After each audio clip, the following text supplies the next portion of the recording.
ഇതുപോലുള്ള സംവാദങ്ങൾ പരസ്യമായി ഉണരുകയും അതിനെ CPM-ന്റെ വിദ്യാഭ്യാസ മന്ത്രി പോയി അവിടെ ഓഫീസിൽ പോയി കേത്തിടാൻ വരെ നിർബന്ധിക്കുകയും അതിലേക്ക് ക്യാബിനറ്റ് അവർ ചെല്ലാതിരിക്കുകയും ഇതെല്ലാം മാധ്യമങ്ങളിലൂടെ പുറത്താക്കിമ്പോൾ അതിന് വരുന്നതെന്താണ്?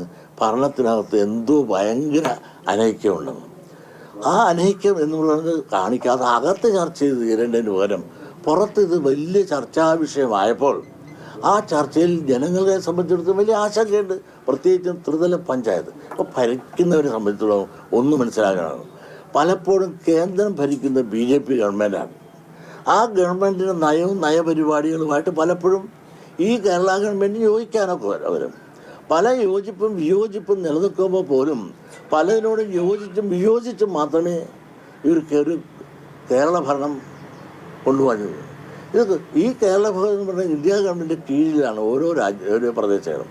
അപ്പോൾ അങ്ങനെ ഒരു അഡ്ജസ്റ്റ് ചെയ്ത് പോയി എങ്കിൽ അതുകൊണ്ട് രാജ്യത്ത് കുറേ അധികം സമ്പത്ത് കിട്ടുക എന്നുള്ള നല്ല ഉദ്ദേശത്തിൽ ഗവൺമെൻറ് ചെയ്തപ്പോൾ അതിനകത്ത് എന്തെങ്കിലും അപാകത സംഭവിച്ചു എങ്കിൽ അത് ശരിയായാലും തെറ്റായാലും അതിനകത്ത് ചർച്ച ചെയ്ത് തീരേണ്ടതിന് പകരം അത് വളരെ വ്യാപകമായി പ്രചരിപ്പിച്ചുകൊണ്ട് തെരഞ്ഞെടുപ്പിലത്തെ ത്രിതല പഞ്ചായത്തിൻ്റെ പരാജയത്തിൻ്റെ പ്രധാന കാരണങ്ങൾ ഒന്നാമത് തന്നെയാണ്. അതിൻ്റെ കണക്കെടുത്താൽ മതി. CPI ആത്മാർത്ഥതയുണ്ടെങ്കിൽ അവർക്ക് ഈ തവണ കിട്ടിയ സീറ്റുകൾ എത്ര എന്ന് അതൊന്ന് പരിശോധിക്കട്ടെ.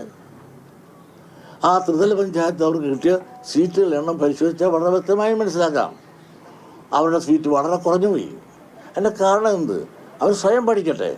അവരൊന്നും മനസ്സിലാക്കണ്ടേ, അവരുടെ പിൻബലം എന്നുള്ളത് ഇവിടുത്തെ പിന്നോക്കക്കാരൻ്റെയും പട്ടികജാതിക്കാരൻ്റെയും പിൻബലമാണ് ഇടതുപക്ഷ പ്രസ്ഥാനത്തിൻ്റെ പാർട്ടിയുടെ നിലനിൽപ്പ് തന്നെ.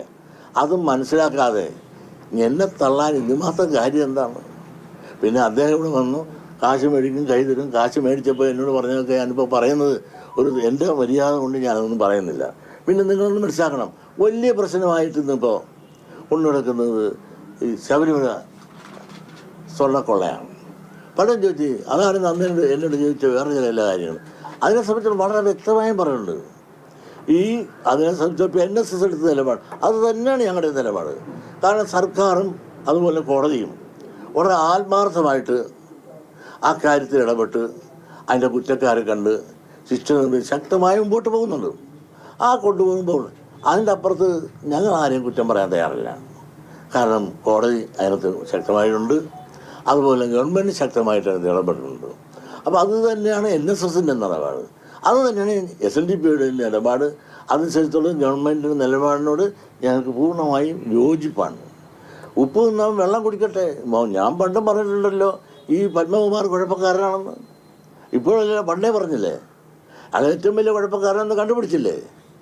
ആ കണ്ടുപിടിച്ചവരെ ശിക്ഷിക്കട്ടെ, അത്രേ എനിക്ക് പറയാനുള്ളത്.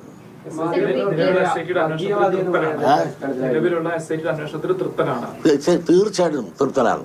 കാരണം കോടതിയും അതോടൊപ്പം തന്നെ ഈ പറഞ്ഞ ഗവൺമെൻറ് വളരെ ശക്തമായി അന്വേഷിച്ചുകൊണ്ടിരിക്കുകയാണ്.